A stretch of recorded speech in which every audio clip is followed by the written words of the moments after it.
Eh bien les amis, et si on regardait un film avec un alien noir? Non, non, c'est pas raciste.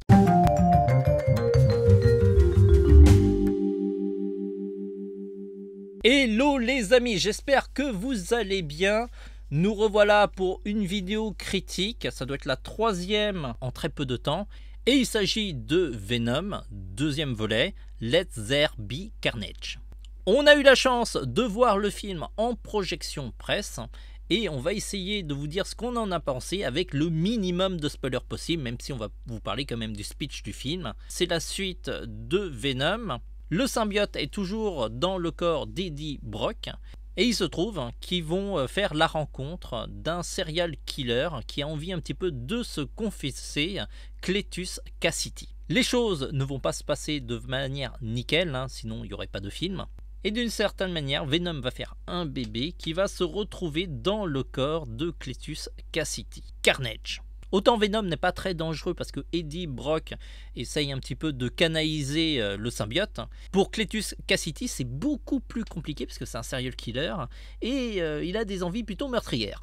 Franchement, l'accroche de Venom 2 était vraiment très intéressant. Ça annonçait quand même quelque chose de plus violent que le premier film, parce que ce que j'ai pas aimé dans le premier film, c'est le côté un petit peu gentil de Venom. C'était plus un héros qu'un anti-héros.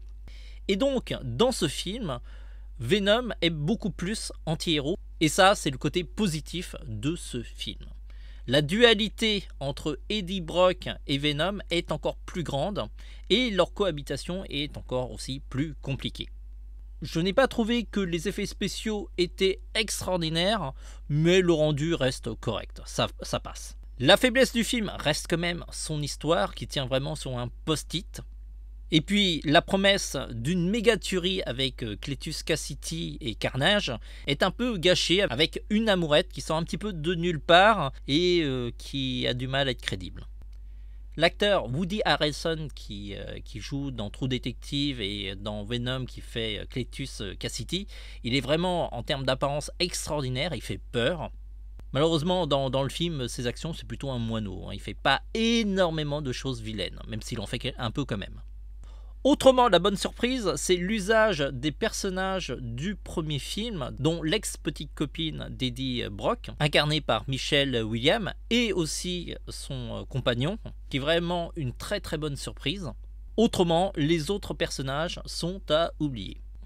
Sur le papier, Venom 2 avait tous les éléments pour faire un carnage au box-office, et puis ça s'est dégonflé lors du visionnage. A noter quand même que la scène de post-générique est ultra importante pour la suite de Venom et je ne peux pas vous en parler parce que ça spoil énormément, mais ça annonce un méga gros bordel pour la suite. Ce film s'adresse avant tout aux gens qui aiment les super-héros et qui ne sont pas allergiques aux films de série B. Nous lui donnons la note passable de 3 sur 5. S'il devait avoir une suite, bah écoutez, on dit pas non. Mais j'espère vraiment qu'il est meilleur que le premier et le deuxième film. N'hésitez pas à me dire en commentaire ce que vous en avez pensé du film. Comme d'habitude, ça donne un autre son de cloche que la mienne. Si cette critique vous a plu, pensez à liker, disliker. Ça référencera mieux cette vidéo. Et si vous ne voulez pas rater aucune de nos futures critiques, pensez à vous abonner. On sera content. On se dit à très vite. En attendant, foncez aller voir Venom 2.